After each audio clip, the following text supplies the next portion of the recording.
Estamos de volta para o nosso segundo bloco deste Muriaé em Pauta. Continuamos conversando aqui com Paulo Sérgio Amaral, advogado presidente da OAB. Paulo, a gente falou sobre as questões nacionais, as questões políticas, né? Eu gostaria de entrar nas questões políticas regionais, mais precisamente aqui de Muriaé. Mas antes, só uma pergunta, né, para dar uma resposta mais breve possível. Eu comentei com você que a OAB se posicionou favorável ao impeachment da presidente Dilma e agora também protocolou o pedido de impeachment ao presidente Temer. Você veria isso como uma incoerência? Absolutamente, eu acho que a OAB foi coerente na sua decisão, sobretudo porque existiam elementos aferidos pelo Tribunal de Contas da União, o que o povo conheceu como as pedaladas fiscais, e isso se configurou juridicamente mais do que um elemento para o processo do impeachment. No entanto, muito se discute a respeito disso, porque o processo de impeachment ele tem conotação muito mais política do que conotação jurídica. É uma decisão política. É uma decisão política por própria previsibilidade constitucional. Por isso é feito pelos políticos. Exatamente. Né? Votação e julgamento. Mas eu acho que a Ordem dos Advogados, nesse outro momento histórico do Brasil, mais uma vez se posicionou como, não dessa vez como voz única, mas como uma voz muito intensa e muito forte em todo esse processo. Ok. E o fato de ter sido favorável à saída da presidente Dilma não significa apoio ao presidente Temer, ao contrário, né? Seria apoio a condutas corretas. Absolutamente, a Ordem dos Advogados é uma entidade suprapartidária, ela não se envolve em política eleitoral, a Ordem se envolve em política social, não em política eleitoral. Perfeito. E com relação à nossa cidade, Muriaé, primeiro entrando no outro fator, a Ordem, a subseção aqui que você preside não representa somente Muriaé, não. É a região. A OAB de Muriaé é a 36ª subseção que abrange as comarcas de Muriaé, Eugenópolis, Palma e Miradouro. Nessas 4 comarcas nós temos 11 municípios abrangidos pela nossa subseção, atualmente com 700 advogados inscritos. Ok. E como que a OAB tem se posicionado, tem recebido demandas com relação às questões políticas de Muriaé ou de alguma dessas cidades? Tem havido necessidade de intervenções da OAB? Ela tem se posicionado no sentido de reivindicar, né, posicionamentos mais efetivos por parte da classe política, das administrações? Como que tem sido na nossa região? Bom, em primeiro lugar, a Ordem, neste momento, avalia com muita cautela a política municipal, especialmente porque os atuais gestores estão ainda no início dos seus mandatos. Então, nós consideramos que ainda é muito cedo para fazer uma avaliação concreta disso. Mas, de plano, eu digo que a Ordem dos Advogados, ela tem, por previsão legal, e eu cito mais concretamente o caso do município de Muriaé, nós temos participação em diversas comissões municipais e a Ordem sempre está indicando os seus representantes, para que nós tenhamos ali os fiscais, né, para que nós possamos acompanhar de maneira mais próxima o trabalho da administração, deixando claro que a Ordem, repito, não é uma entidade partidária, mas ela é uma entidade com responsabilidade social e nós temos o total interesse de acompanhar de perto, sem naturalmente um posicionamento político, né, mas se posicionando a favor dos interesses sociais, dos interesses da coletividade. Esse é o papel da OAB. Ok. A gente vê, Paulo, que uma demanda muito premente na sociedade é a melhoria na segurança pública. A gente vê criminalidade, homicídios, né, é uma coisa absurda. A gente viu esse episódio do assalto em Santa Margarida, um policial militar e um vigilante do banco serem vitimados estupidamente, covardemente, muitos roubos, furtos. A OAB tem sido uma voz cobrando atitudes do setor público, do setor de segurança pública nesse sentido?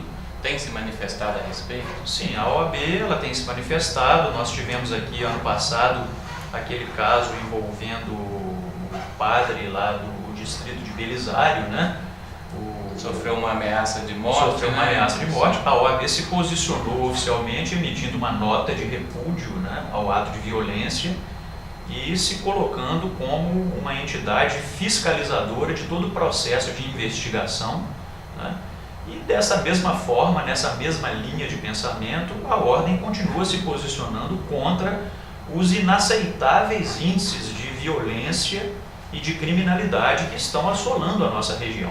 Muriaé é uma cidade de pouco mais de 100 mil habitantes e que não pode absolutamente contar com dados estatísticos de tão gravidade como os atuais. E nós pretendemos, naturalmente, não só nos posicionar através de notas de repúdio ou de manifestação, né, através dos meios de comunicação, mas nós estamos inteiramente à disposição das autoridades, da Polícia Militar, da Polícia Civil e de todas as instituições que queiram, somando forças, trabalhar para minimizar esse quadro que é muito desfavorável. Muito bem. Acho importantíssimo esse envolvimento da OAB, porque a situação está realmente preocupante. Me vem à mente aqui uma outra questão. A BR-116 corta a nossa região e tem pontos com alto índice de acidente. No quilômetro 680 da BR-116, no município de Miradouro, foi feita uma modificação no traçado de uma curva e um trabalho que aparentemente, melhor dizendo, nitidamente, foi feito contrariando o critério de engenharia, porque essa curva tornou-se um foco de acidente muito grande. Vários veículos tombando ali, já houve, né, acidentes fatais, tanto que ganhou o apelido de a curva tombadeira de Miradouro. A gente vê nitidamente que foi um erro de engenharia.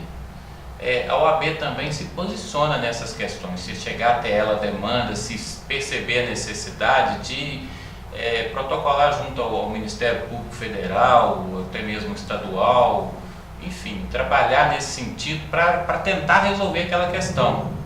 A OAB já chegou alguma coisa até a OAB aí, nesse sentido, especificamente com relação a essa curva do quilômetro 680 da BR-116? Essa não, mas quando você pergunta, a OAB se posiciona em relação a essas questões? Sim, a OAB se posiciona, não só essa, mas em relação a todas as questões de interesse do cidadão. Nós temos um canal de ouvidoria aberto na Ordem dos Advogados, um telefone à disposição da população e todos têm o acesso ilimitado e restrito à Ordem dos Advogados, podem postular junto à Ordem dos Advogados que a nossa entidade atue, né, em direção a esses interesses que a população tem.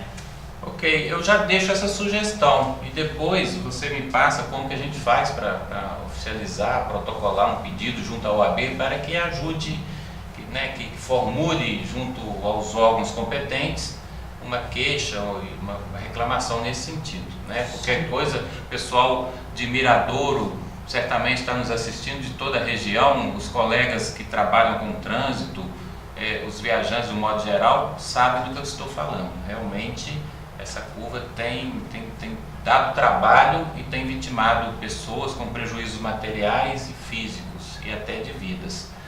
Nós vamos, Paulo, para mais um intervalo e voltamos para o nosso último bloco.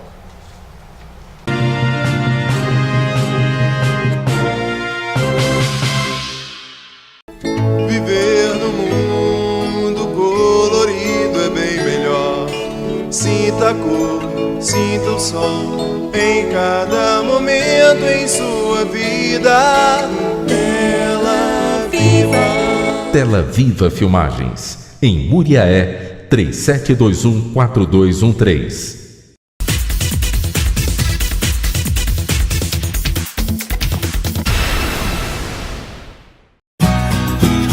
PubliCmed. Os melhores shows do Brasil passam por aqui.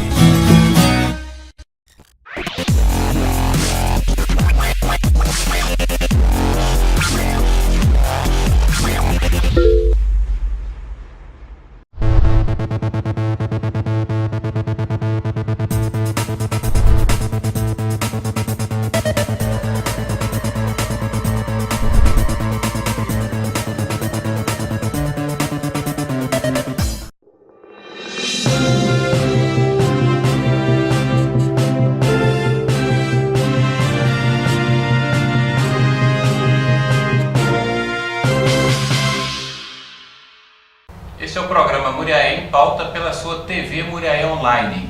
Hoje nós estamos recebendo aqui Dr. Paulo Sérgio Amaral, advogado, presidente da OAB, da 36ª subseção da OAB. Boa tarde, Dr. Paulo, seja bem-vindo ao nosso programa. Boa tarde, João. Boa tarde a todos que assistem à TV Muriaé Online. Eu quero, nessa abertura, expressar aqui o meu agradecimento pessoal e o agradecimento de todos os 700 advogados da nossa subseção por essa oportunidade. Muito bem. Me permita chamá-lo de você, Claro. para que o nosso papo seja o mais descontraído possível. Essa 36ª subseção da OAB, você está no seu segundo mandato? Não, é o meu primeiro Primeiro mandato. Eu estou no segundo ano do meu primeiro mandato. É um mandato de 3 anos, que se 3 encerra anos. em dezembro do ano que vem. Nós começamos o nosso trabalho no ano passado, a partir de um consenso da nossa classe, seguindo uma orientação da saudosa doutora Maristela Guarsoni, que sempre nos orientou no sentido de que a OAB não deve ter dissidência, e felizmente nós tivemos esse consenso em torno do meu nome e nós assumimos a Ordem dos Advogados a partir de uma aprovação de 98,13% na nossa classe, que compareceu para votar e consolidou a nossa chapa para essa responsabilidade nesses 3 anos. É o que eu percebo, Paulo, né, nesse seu mandato, nessa sua gestão à frente da OAB, que a OAB hoje está muito mais próxima do cidadão. Não sei se é o seu perfil de ser mais comunicador, né? Você coloca mais as ações da OAB, interage mais com a sociedade. Essa é uma preocupação sua? Sim, essa foi uma exigência dos nossos pares, dos advogados daqui da 36ª subseção, e a nossa gestão veio com esse foco realmente de expandir as responsabilidades da Ordem além das suas atribuições institucionais. Nós sempre tivemos o propósito de fazer com que a Ordem efetivamente tivesse uma participação social, porque isso é uma atribuição da Ordem prevista constitucionalmente e prevista no nosso Estatuto.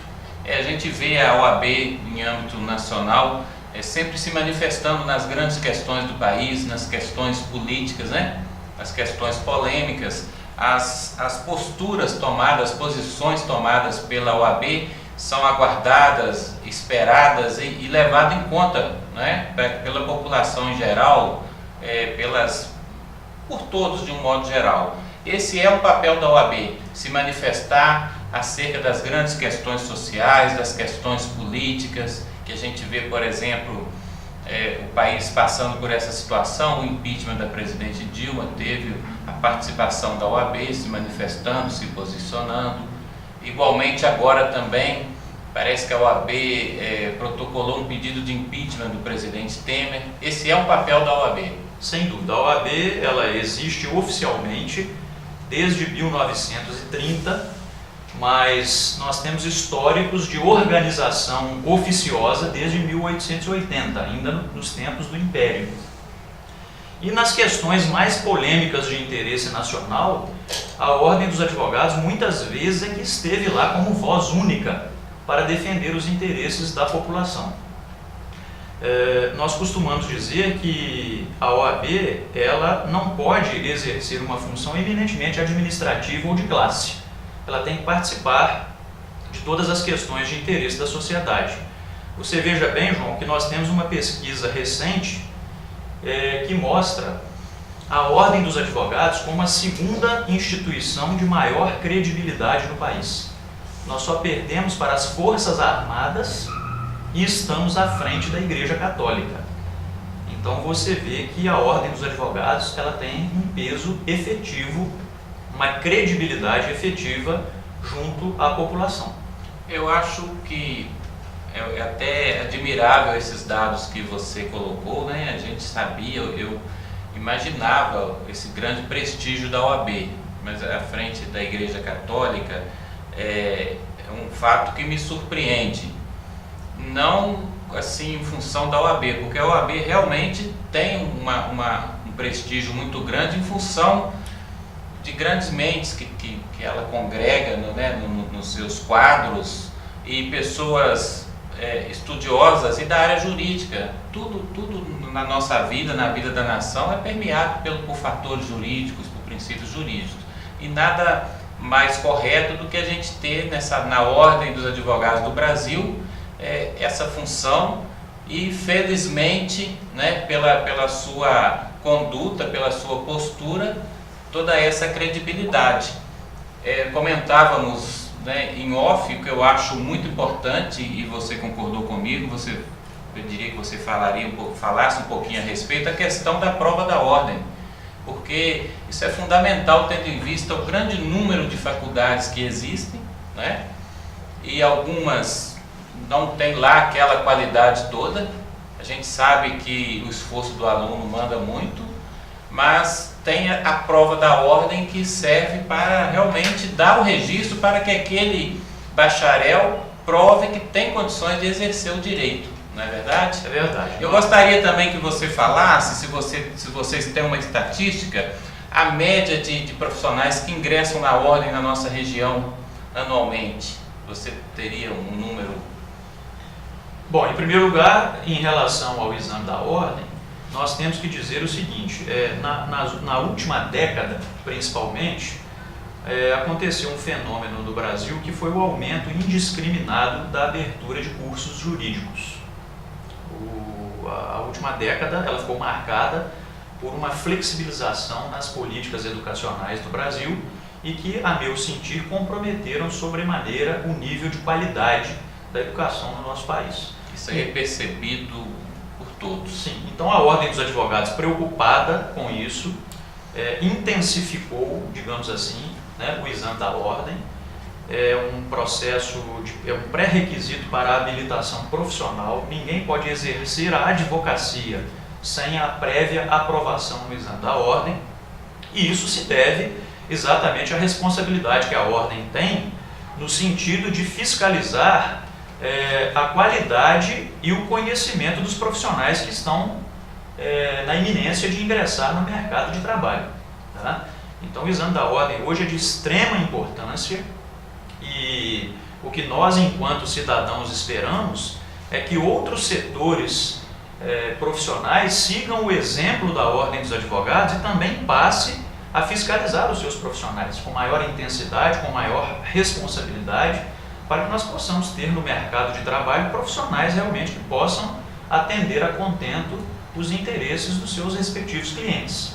Né? Inclusive criando também provas de ingresso para se conseguir o registro profissional, área de engenharia, que a gente vê a responsabilidade na construção de prédios, de pontes, né? Isso aí requer muita área de medicina, que lida com a vida humana, e a gente vê também um aumento no número de faculdades de medicina, né? A gente não quer tecer nenhum julgamento precipitado, mas é preciso que se veja a qualidade dessas instituições e que tivesse uma prova, um teste para aqueles formandos, né, em todas as faculdades pudessem ser aprovados. Eu também concordo com você e acho que esse exemplo da OAB deveria ser sim seguido por outras profissões.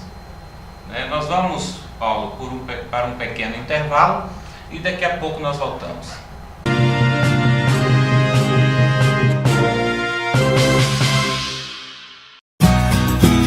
PubliCnet.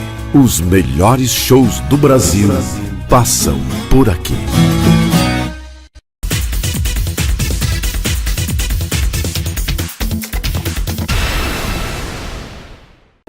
Viver no mundo colorido é bem melhor. Sinta a cor, sinta o sol em cada momento em sua vida. Tela Viva Filmagens, em Muriaé, 37214213.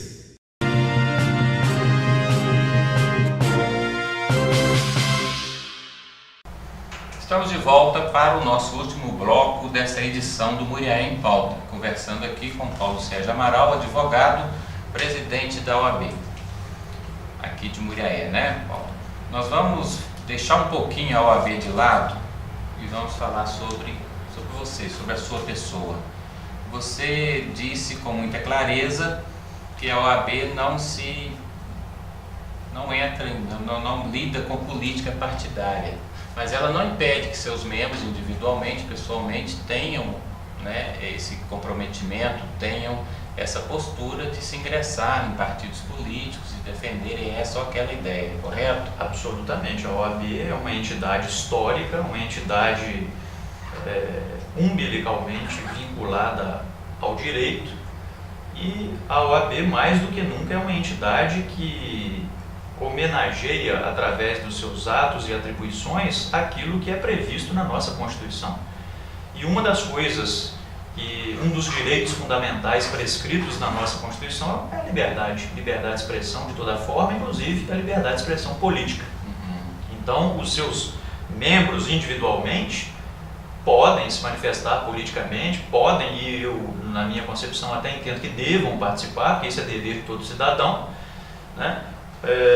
Com a restrição de que a instituição, a Ordem dos Advogados, não pode absolutamente ser utilizada de nenhuma forma para a consecução de fins políticos, a menos que sejam fins políticos de interesse da coletividade, como política social, política econômica, de segurança pública, como você disse, dentre outras.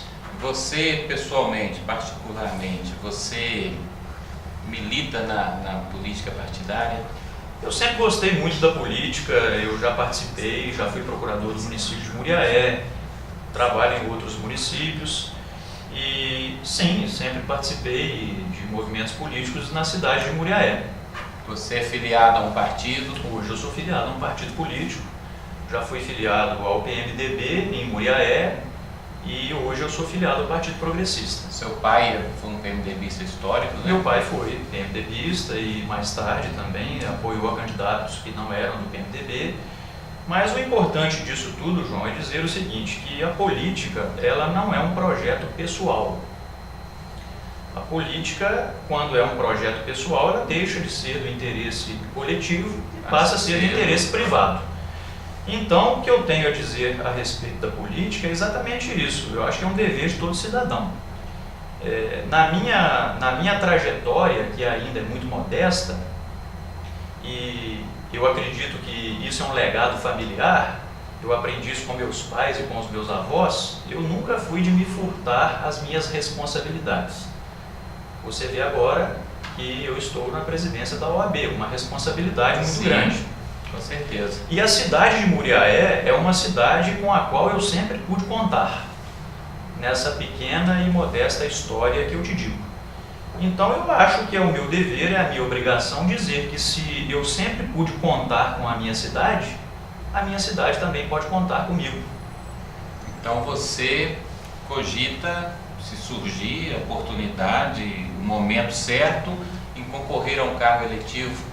Não necessariamente eu cogito, como eu disse, isso não se trata de um projeto pessoal, mas a partir do momento que a população da minha cidade compreender ou entender que eu deva atender a um chamado para representar os interesses da população e cumprir esse papel político, como eu disse, por uma personalidade, por uma característica, por um legado familiar, eu não vou me furtar a essa responsabilidade. Perfeito. Paulo, na sua atuação jurídica, ela é muito ampla, você atua em vários segmentos do direito, né? Contudo, boa parte dela se concentra na área empresarial, correto? Empresarial e pública. Foi votada agora, foi aprovada uma nova legislação trabalhista para o nosso país. Isso está tendo muito debate a respeito, muita polêmica, a parte favorável, parte contrária, muitas informações equivocadas, informações tendenciosas, né? Qual o seu posicionamento? O que você acha? O que representa essa nova legislação? Você acha que foi necessária? Você acha que ela está boa, veio na medida certa, se poderia ser melhor, se ela vai realmente prejudicar aos trabalhadores, como se tem falado muito por aí? Qual o seu posicionamento a respeito? Bom, eu acho que nós temos que fazer um paralelo Em primeiro lugar, a legislação trabalhista ela não pode ser uma norma estranguladora do empresário e, ao mesmo tempo, não pode ser uma norma desamparadora do trabalhador. Nós temos que encontrar um ponto de equilíbrio nisso. É o que nós chamamos em direito de proporcionalidade e de razoabilidade. A CLT brasileira, ela foi inspirada, ela foi aprovada e sancionada pelo Getúlio Vargas na década de 40, 1943, e é um texto inspirado na Carta del Lavoro da Itália, que é uma norma trabalhista do governo fascista de Benito Mussolini. Não estou aqui com isso querendo abertamente defender, mas estou querendo dizer que a CLT hoje, ela praticamente inviabiliza que principalmente o pequeno e o médio empresário possam suportar os encargos de uma relação trabalhista formal. De modo que, neste momento, eu entendo que a reforma trabalhista ela é importante, porque ela dá, digamos, um fôlego ao pequeno, médio e também ao grande empresário, é claro, que é um grande gerador de emprego, né? E dá também a oportunidade de que os nossos trabalhadores possam, de maneira mais livre, negociar os termos do seu contrato de trabalho com os seus empregadores, né? O que, até o presente momento, não existia, porque a CLT, a nosso sentir, é altamente protecionista em relação ao empregado. E que, na verdade, acaba gerando desemprego. Não resta dúvida. Não é porque protege muito, mas acaba tendo assim, um efeito contrário, na medida em que os pequenos empresários, como você falou, pequenos, médios e micros, eles ficam desestimulados de abrir frente de trabalho em função de todo esse engessamento, de toda essa carga tributária. Né? A exemplo da carga tributária, que é pesadíssima no Brasil para todos os setores, na relação trabalhista também, né? É uma carga tributária que praticamente inviabiliza determinados setores do comércio e da indústria. Então, a reforma trabalhista, eu entendo que é importante, respeitando naturalmente a divergência, né? Mas eu entendo que é muito importante. E a gente percebe que toda mudança gera insegurança, gera incerteza, né? Mas realmente nisso aí, porque o passivo trabalhista do Brasil é imenso, né? Isso aí entra no custo do Brasil, dificulta o investimento, empresas estrangeiras entrarem no nosso país, precisava mesmo de ter uma readequação. Mas o que você falou aí é muito importante que seja mantido esse equilíbrio, né? O que eu acho que merece uma observação é que o que se lamenta muito é o processo de desqualificação educacional que o Brasil teve nas últimas décadas. E, na verdade, nós não temos que ter leis que protejam A, B ou C. Nós devemos ter uma educação qualificada que nos coloque a todos no mesmo nível, para a negociação livre dos contratos, para a observância dessa liberdade de contratar e, sobretudo, de respeitar os contratos, naquilo que for previamente ajustado pelas partes. Quem sabe um dia nós vamos ver tudo isso se realizando.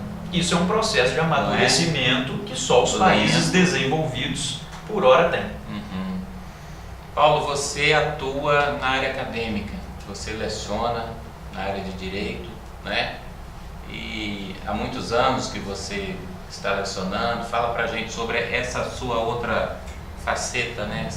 Eu sou professor de Direito desde o ano 2000. Né? Trabalho na área de Direito Processual e Teoria Geral do Processo. Né? E tenho a dizer que trabalhar na academia, trabalhar no magistério do direito, ele é muito mais gratificante do que a gente pensa. Muito mais do que passar conhecimento para os nossos acadêmicos, eles é que nos passam conhecimentos. E esse permanente processo de aperfeiçoamento, ele é muito importante para o profissional, para o operador do direito e para o aluno, porque o próprio direito é uma ciência em permanente processo de evolução e de transformação. Então a academia é muito importante para isso. Eu imagino como que você deva se sentir na academia, vendo as suas palavras aqui, essa sua ideologia, essa sua visão clara a respeito, né, das questões sociais, você poder participar da formação dos futuros colegas, eu creio que deva ser muito gratificante para você. faço minhas aqui as palavras do falecido ministro Teori Zavascki, que disse que a maior inspiração para um bom juiz é um bom advogado. Da mesma forma, a maior inspiração para um bom professor é um bom aluno. Perfeito. Paulo, a gente está chegando ao final. Eu quero propor uma questão aqui. A gente vê hoje em dia muita discussão, muita disputa judicial por pouca coisa, né? Ataques, ofensas, intolerância, posicionamentos radicais na questão de identidade de gênero, raça, cor, opção religiosa, opção política, nas redes sociais, muito ódio, rótulos, né? A pessoa coloca um rótulo em alguém, você é um coxinha ou você é um petralha, eu já te vejo como um inimigo, vemos ofensas gratuitas, né? Eu diria uma ideologia de ódio.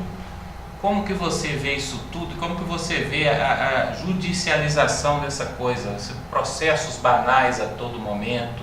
Eu não sei se é porque há um grande número de advogados, muitas vezes sem opção de campo de trabalho, porque quando há uma oferta muito grande, eu não sei bem. Como que é a sua visão com relação a isso? O que você acha disso tudo? Estou achando que o mundo está precisando de mais tolerância? Estou achando não, tenho certeza.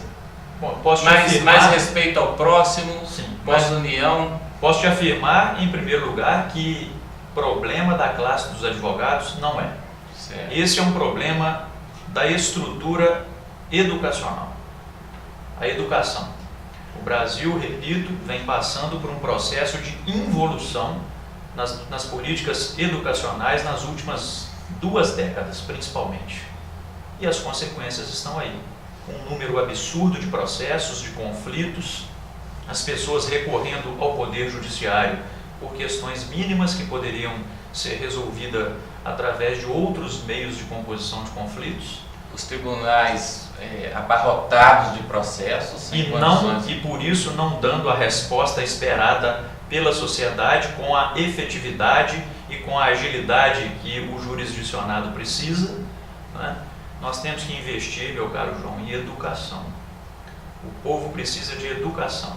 É o fator que vai equiparar, que vai atribuir maior igualdade, maior qualificação e repercutir diretamente nessas questões. Infelizmente, o mundo de hoje é complexo. As pessoas elas têm muito maior apego às questões de ordem material do que às questões de ordem espiritual ou educacional. E isso é fruto desse comportamento, desse mundo distorcido e com valores absolutamente invertidos que nós temos atualmente.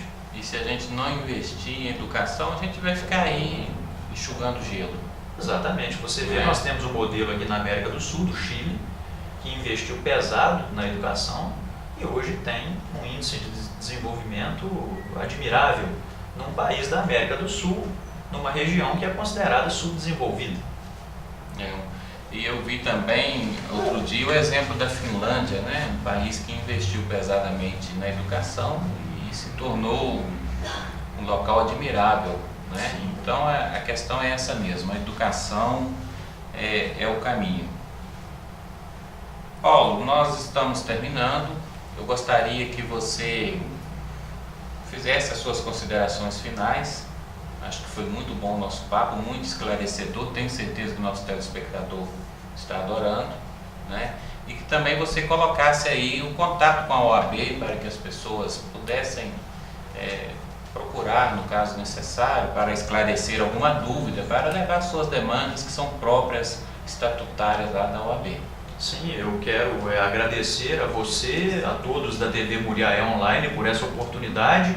E o faço em meu nome, em nome da Ordem dos Advogados, de todos da nossa classe, de todos da comunidade jurídica de maneira geral, essa abertura para a discussão dessas questões de interesse coletivo é um processo, uma participação enriquecedora para a nossa sociedade e esse canal vem assumindo essa responsabilidade com maestria. Nós agradecemos muito por isso. A população de Muriaé, ao cidadão, nós queremos dizer que a Ordem dos Advogados ela está à sua disposição para cumprir a nossa função social. Qualquer reclamação, qualquer requerimento, qualquer pleito de interesse coletivo pode ser dirigido à ordem. Nós temos a Casa do Advogado, que fica aqui na rua Sebastião Abrantes, número 116, no centro de Muriaé. O telefone lá é 3728-2609.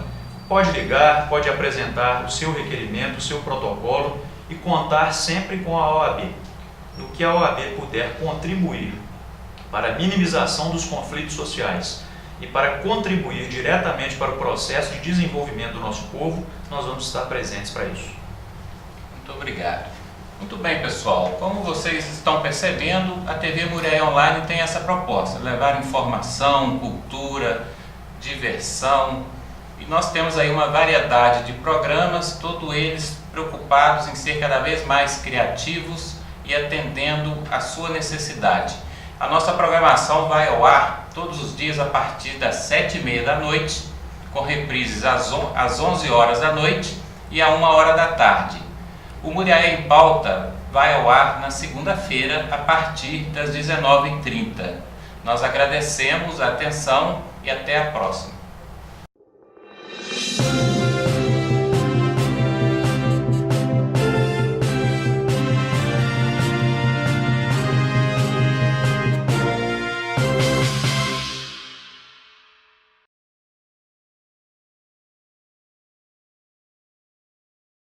You